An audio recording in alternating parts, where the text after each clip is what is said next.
अब पहले ये कंसेप्ट क्लियर करते हैं थोड़ा। है ये राधा कौन थी? यह राधा इसकी पत्नी थी शिवदयाल की, और इसने इसका पति होने करके जैसे उमा स्वामी है ऐसे कहने लगे राधा स्वामी। और ये इसने बताओ परम धनी राधा स्वामी सबसे ऊंचा मुकाम, राधा स्वामी स्थान का नाम। ये तो शिवदयाल का नाम था, बुक्की में बोला फिर भूत पड़ गए।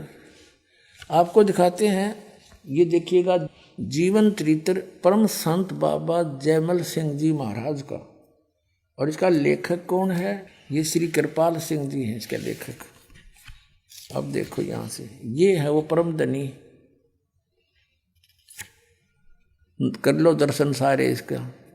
ये है श्री शिवदयाल सिंह जी, स्वामी शिवदयाल जी महाराज सन 1818 से 1878 तक ये 60 साल की उम्र में चले गए थे। ये तो कहें अकह लोक में गए, हम कहें बुक्की लोक में आगे थे।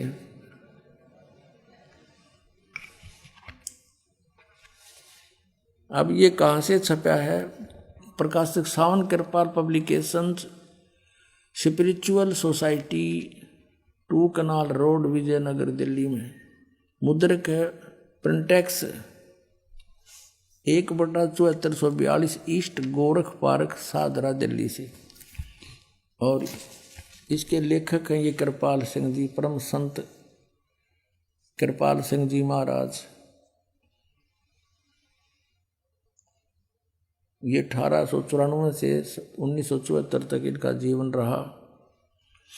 और ये श्री कृपाल सिंह जी श्री हजूर बाबा सावन सिंह जी महाराज के श्री चरणों कमलों बैठकर लेखक ने नाम का अमृत रसपान किया।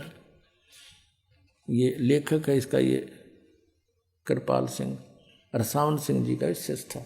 इन्होंने क्या लिखा इसमें, ये देखिएगा पृष्ठ नंबर 56 पे।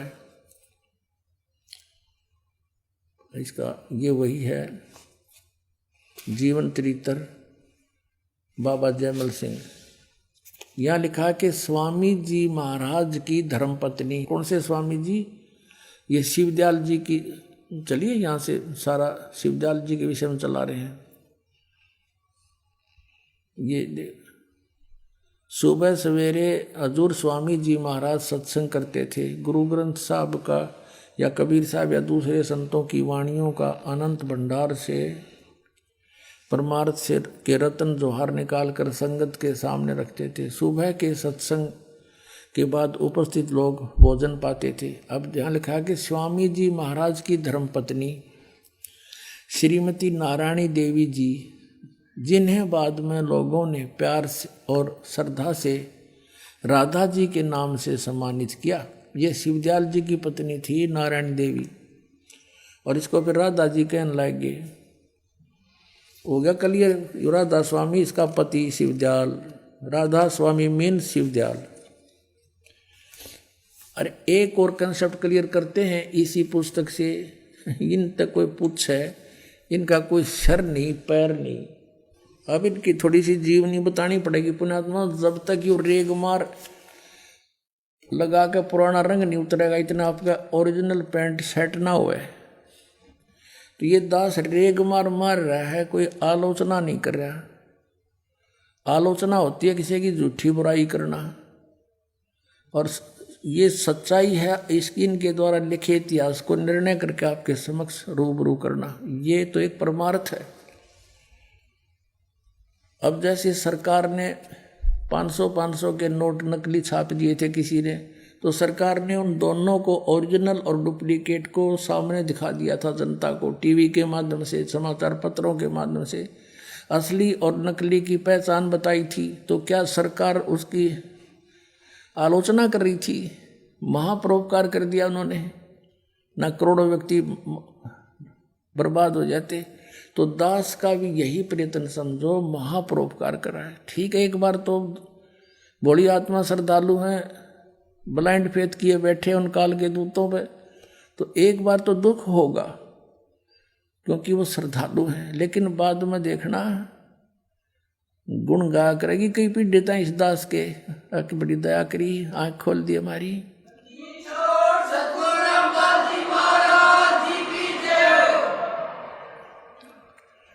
अपने आत्माओं कहते हैं जेता मीठा बोलवा तेता संत नहीं हो, खरी खरी जो कहते हैं संत का आवस हो। अब जैसे एक भगत था हमारे यहाँ रहा करता, वो लावारिस सा था, कहीं पहले कहीं और रहता था, फिर वो यहाँ के नाम ले लिया। फिर एक बार उसका एक्सीडेंट हो गया, उसके पैर में चोट लगी और यहाँ वो पुराने आश्रम में रहा करता था। सन 2000 के आसपास की बात है। तो उसके पैर में चोट लगी, डॉक्टरों को दिखाया, थोड़े बहुत टाँके टूके आए और ला कर उन्हें छोड़ दिया। फिर डॉक्टर उसको कंपाउंडर को भेज देता वहीं पर, भी आश्रम में पट्टी करा। वो जाता और वो उसके उस जख्म को थोड़ा बहुत छेड़ता और वर्द था, वो कहता है मर गया। वो फिर उसने वो वहीं करके उसका पोचा पाची और ला के पट्टी आ जाता। अब उनको ये था कि कभी यूँ पट्टी ना करा और थारे आज के 20 रुपये जहाँ पट्टी करनी, उनका 20 रुपये दिखे थे। वो 1 महीना हो गया आराम हो नहीं, डेली पट्टी कर जा। वो कर जा नौका ने उस जख्म को ऊपर ला कर। फिर एक और कुदरती हमारा एक भक्त रहता था, उसका मित्र कोई वैसे डॉक्टर था, वो आ गया वहाँ पर। कहने लगे क्या हाल है, बुजुर्ग का चोट सी लगी थी। वो फिर दूसरे तीसरे दिन फिर कुछ दिन पे अच्छे फिर चला गया। उन्होंने कहा ठीक नहीं हुआ अभी तक, अभी तक हुआ नहीं है। तो उसने जाकर देखा, अरे तेरा गजब, ये तो बांस उठ रही है इसके पैर में, मवाद भरा सारा। कहने लगा ये तो पैर कटेगा इसका अगर और 10 दिन रह गया तो उसने फिर ट्रीटमेंट क्या किया, वो सारा उतारा उसके ऊपर से, पट्टी पाड़ी उसकी ज़बरदस्ती, और वो रोए बूढ़ा, बोला रो ले 2 सीमेंट तू। अब उसने पाड़ के उसका निकाल कर उसमें मवाद और साफ करके भर के वो 2-4-10 मिनट तो उसने 2 खोया 20 मिनट, फिर पेन किलर गोली दे दी और नए सिरे उसका पूरा जख्म साफ करके वो कर दी, पट्टी करी। चौथे दिन घाव भर गया उसका, कति स्वस्थ हो गया। तो पुण्यात्माओं ये दास सर्जन है और ये और लिपा पोती कर रहे हैं। जैसे दास ने एक दिन सत्संग सुना था, ये जम्मू में बैठा कबीर पंथी को आवे है, उसके अपने वचन, हमारा जो सत्संग आता है साधना उससे पहले उसका आता था। तो वो क्या कहता है, उससे किसी ने कहा जी आपके यहाँ तो बीड़ी भी पीते हैं। वो कहता है बीड़ी पीने वाले को मना कर दूँ तो यहाँ कौन आएगा, अरे वाह शराब का ठेका और खुलवा दे फिरता है।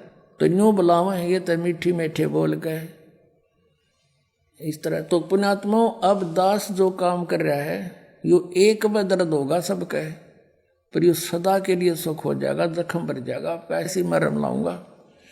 अब यहाँ देखना ये परमात्मा साकार निराकार, ये निराकार पर घाटा जोड़ रहे, प्रकाश ही प्रकाश है। देखना अब थोड़ी सी हिस्ट्री बता दूं यहाँ जब बात बनेगी।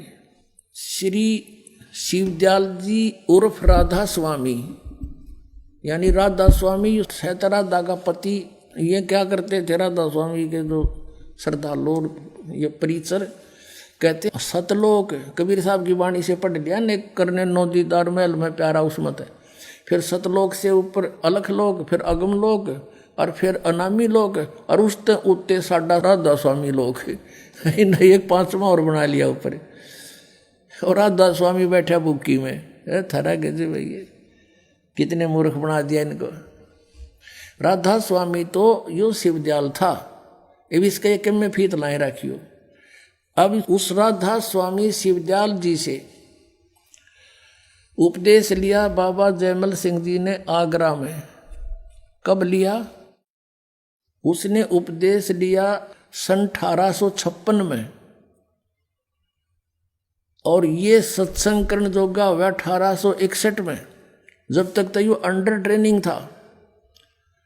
अच्छा, वो फौज में थे बाबा जयमल सिंह। फिर शिवदयाल जी की मृत्यु होगी सन 1878 में। सन 1818 में जन्म था, 60 वर्ष के बाद इसकी मृत्यु होगी 78 में। और बाबा जयमल सिंह जी रिटायर हुए फौज से सन 1889 में, 11 वर्ष बाद।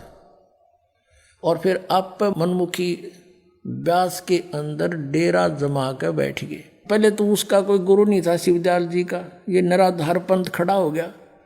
और गुरु बिन माला फेरते, गुरु बिन देते दान, गुरु बिन दोनों निष्फल हैं, चाहे पूछो वेद प्राण। ये कबीर परमात्मा का आदेश है। परमात्मा का विधान अटल है। इसका उल्लंघन करने से शिवदयाल जी भूत बने, प्रेत बन करके अपनी बुक्की शिष्या में आकर प्रवेश हो गए। फिर वो कापियों उसके अंदर और वहीं फिर चूरमा खाएं और आहार कर रहे हैं। और उनके चेले फिर उस बुक्की का हाथ जोड़ के नुके हमें कोई समाधान शंका करवाते थे। अब बुक्की में इंटरनेट लग गया, वो भूत आ गया। फिर तो बाबा जयमल सिंह जी के शिष्य हुए श्री सावण सिंह जी। श्री सावण सिंह जी के शिष्य तो अनेक थे वैसे तो, लेकिन उनमें से दो अपने आप को अधिकारी मानने लगे गद्दी का। एक बाबा खेमामल जी बलोचिस्तानी सामस्ताना, जिसने धन धन सतगुरु सच्चा सौदा सिरसा में आकर अपना डेरा स्थापित किया। और दूसरे ये कृपाल सिंह जी, जिसका मैं कुछ दिखाने जा रहा था आपको, अभी बाद में दिखाऊंगा, पहले और कंसेप्ट क्लियर करना पड़ेगा। तो उसके ये दोनों, और दूसरे कृपाल सिंह जी जिन्होंने ये अभी बाबा जयमल सिंह जी का जीवन चरित्र लिखा, ये दोनों अधिकारी समझते थे अपने आप को। तो इनको बाईपास कर दिया सावण सिंह जी ने, और एक सरदार जगत सिंह जी को गद्दी का अधिकारी बना दिया और वसीयत लिख दी। और जगत सिंह 6 महीना पाछा मर गया, 1 साल के बाद, 1.5 साल के बाद। और इन्होंने अपना अलग से डेरा स्थापित कर दिया। एक ने सावण कृपाल मिशन बना लिया छतरपुर में, कृपाल सिंह ने, और बलोचिस्तानी सामस्ताना खेमामल जी ने यहाँ बना लिया सिरसा के अंदर सच्चा सौदा। अब सावन सिंह जी के चेले हैं बलोचिस्तानी सामस्ताना अर्थात सच्चा सौदा सिरसा और जगमाल वाले।